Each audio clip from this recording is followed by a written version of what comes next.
Hello friends, हमारे YouTube channel पर आप सबका स्वागत है। आज पढ़ेंगे हम सोमवार व्रत कथा। तो चलो हमारे साथ कथा में बने रहना। ओके, बीच में उठ के मत जाना। तो सोमवार की विधि बता रही हूँ मैं पहले आपको। सोमवार का व्रत साधारणतया दिन के तीसरे पहर तक होता है। व्रत में फलाहार या पारण का कोई खास नियम नहीं होता, किंतु ये है आवश्यक है कि दिन रात में केवल एक समय ही भोजन करें। सोमवार के व्रत में शिव जी पार्वती जी का पूजन करना चाहिए। सोमवार के व्रत में 3 दिन सोमवार के व्रत 3 प्रकार के होते हैं। साधारण सोमवार, सोम प्रदोष व्रत, 16 सोमवार। जिनकी तीनों की पूजा है वो तो एक ही है, लेकिन इनकी कथा है जो अलग है। शिव जी के पश्चात कथा सुननी चाहिए। शिव जी पार्वती जी पूजन के बाद में कथा सुननी चाहिए। प्रदोष व्रत में क्या है कि प्रदोष व्रत को 16 सोमवार के प्रति सोमवार कथा तीनों की अलग अलग है, जो आगे लिखी गई है मैं आपको सुना रही हूँ। पहले तो मैं सुनाऊंगी सोमवार व्रत कथा, जो साधारण हम करते हैं ना, वो व्रत कथा। तो एक बहुत धनवान साहूकार था, जिसके घर धन आदि किसी प्रकार की कमी नहीं थी, परंतु उसको एक दुख था। वो क्या था? सुनो, कि उसको कोई पुत्र नहीं था। इस बात से वो बहुत दुखी रहता था। परंतु उसको एक दुख था कि उसको कोई पुत्र नहीं था। वह इसी चिंता में रात दिन रहता था। वह पुत्र की कामना के लिए प्रति सोमवार को शिव जी का व्रत और पूजन किया करता था। सायंकाल को शिव जी के मंदिर में जाकर विग्रह के सामने दीपक जलाया करता था।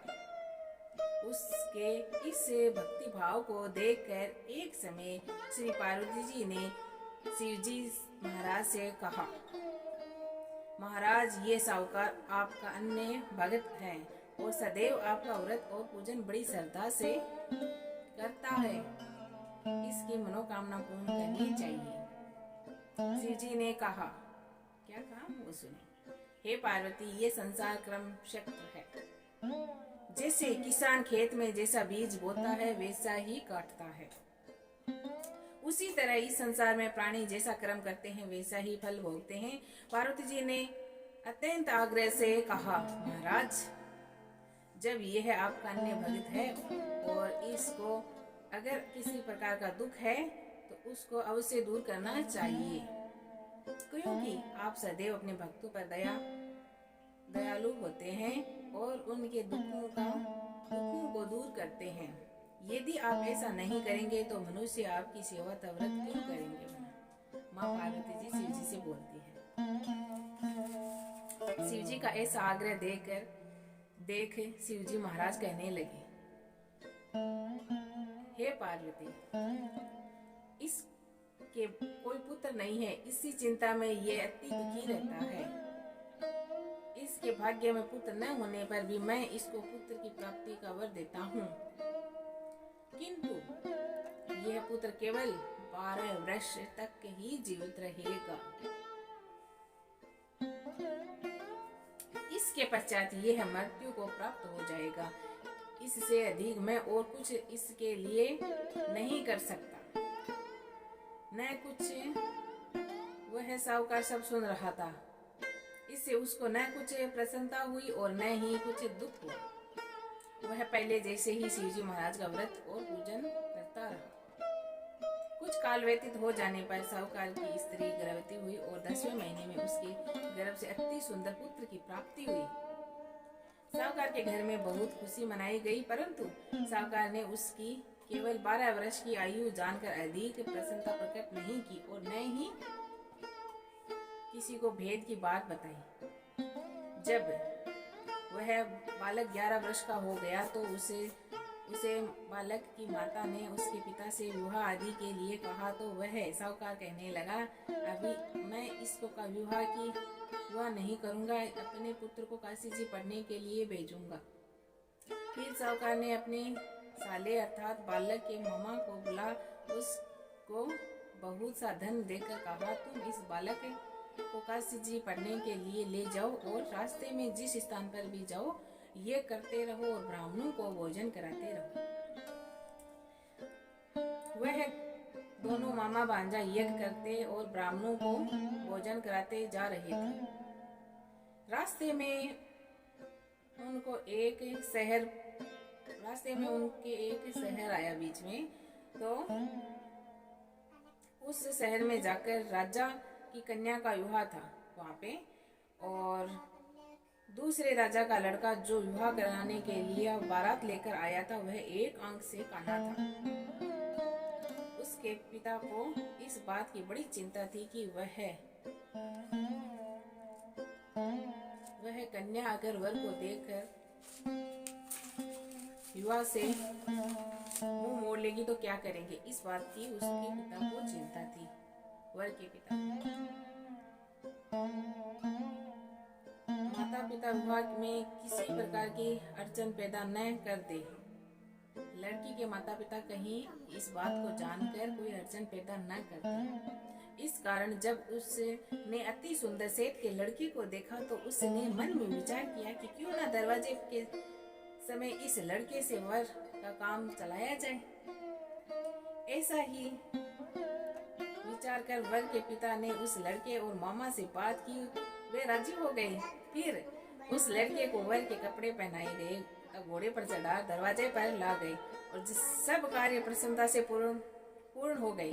फिर वर के पिता ने सोचा यदि वह कार्य भी इसी लड़के से करा लिया जाए तो इसमें क्या बुराई है। ऐसा विचार कर लड़के और उसके मामा से कहा यदि आप हेरों का और कन्यादान के काम को भी कर दे तो आपकी बड़ी कृपा होगी। मैं इसके बदले में आपको बहुत सा धन दूंगा। तो उन्होंने स्वीकार कर लिया। विवाह कार्य भी बहुत अच्छी तरह से प्रसन्नता से संपन्न हो गया। मैं इसके बदले में आपको बहुत कुछ धन दूंगा। तो उन्होंने स्वीकार कर लिया। विवाह कार्य भी बहुत अच्छी तरह से संपन्न हो गया। परंतु जिस समय लड़के जाने लगा तो उसने राजकुमारी की चुनरी के पल्लू पर लिख कि तेरा विवाह तो मेरे साथ हुआ है, परंतु जिस राजकुमार के साथ तुमको भेजा जाएगा वह एक आंख से काना है। मैं काशी जी पढ़ने जा रहा हूँ। लड़के के जाने के पश्चात राजकुमारी ने जब अपनी चुनरी पर ऐसा लिखा हुआ पाया तो उसने राजकुमार के साथ जाने से मना कर दिया और कहा कि यह मेरा पति नहीं है, मेरा विवाह इसके साथ नहीं हुआ, वह तो काशी जी पढ़ने गया है। राजकुमारी के माता पिता ने अपनी कन्या को विदा नहीं किया और बारात वापस चली गई। उधर सेठ का लड़का और उसका मामा काशी जी पढ़ने गए। वहां जाकर उन्होंने ये करना और लड़के ने पढ़ना शुरू कर दिया। जब लड़के की आयु 12 साल की हो गई उस दिन उन्होंने यज्ञ रचा रखा था कि लड़के के मामा ने कहा मामा जी आज मेरी तबीयत कुछ ठीक नहीं है। मामा ने कहा अंदर जाकर सो जाओ। लड़का अंदर जाकर सो गया और थोड़ी देर में उसके प्राण निकल गए। जब उसने मामा ने आकर देखा तो वह मुर्दा पड़ा है तो उसको बड़ा दुख हुआ और उसने सोचा कि अगर मैं अभी रोना पीटना मचा दूंगा तो यज्ञ का कार्य अधूरा रह जाएगा। अतः उसने जल्दी से यज्ञ का कार्य समाप्त कर ब्राह्मणों को जाने के बाद रोना पीटना आरंभ कर दिया। संयोगवश उसी समय शिवजी पार्वती जी उधर से जा रहे थे। जब उन्होंने जोर जोर से रोने की आवाज सुनी तो पार्वती जी कहने लगी महाराज कोई दुखिया रो रहा है, इससे के कष्ट को दूर कीजिए। जब शिवजी पार्वती जी ने पास जाकर देखा तो वहाँ एक लड़का मुर्दा पड़ा था। पार्वती जी ने कहा महाराज यह तो उसी सेठ का लड़का है जो आपके वरदान से उभरा था। सो यह शिवजी कहने लगे हे पार्वती इसकी आयु इतनी ही थी, सो यह भोग चुका। तब पार्वती जी ने कहा महाराज इस बालक को और आयु दो, नहीं तो इसके माता पिता तड़प तड़प कर मर जाएंगे। पार्वती जी के बार बार आग्रह करने पर शिवजी ने उसको जीवन वरदान दे दिया और शिवजी महाराज की कृपा से लड़का जीवित हो गया। पार्वती जी और शिवजी कैलाश चले गए।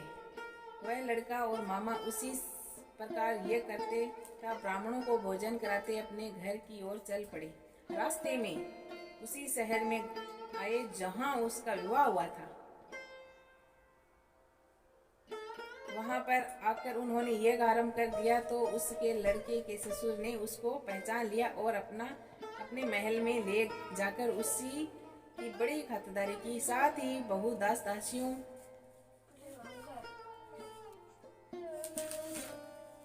सहित आदर पूर्वक लड़की और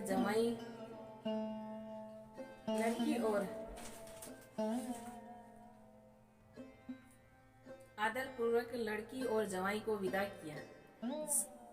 सब ने धूमधाम से उनकी खातिरदारी की और उनको विदा किया। जब वे अपने शहर के निकट आए तो मामा ने कहा, मैं पहले जाकर खबर कर आता हूँ घर पे। जब उस लड़के का मामा घर पहुंचा तो लड़के के माता पिता घर की छत पर बैठे थे और यह प्रण कर रखा था कि यदि ये हमारा पुत्र सकुशल लौट आया तो हम राजी खुशी नीचे आ जाएंगे, नहीं तो छत से गिरकर अपने प्राण दे देंगे। इतने में उस लड़के के मामा ने आकर ये समाचार दिया कि आपका पुत्र आ गया। तो उसको विश्वास नहीं आया। उसके मामा ने शपथ पूर्वक कहा कि आपका पुत्र स्त्री के साथ बहुत सारा धन लेकर आया है। तो सेठ ने आनंद के साथ उसका स्वागत किया और बड़ी प्रसन्नता के साथ उनका स्वागत किया और वे हर प्रति सोमवार को व्रत करने लगे और पूजा करने लगे। तो कमेंट बॉक्स में गाइस जरूर लिखना, जय महाकाल।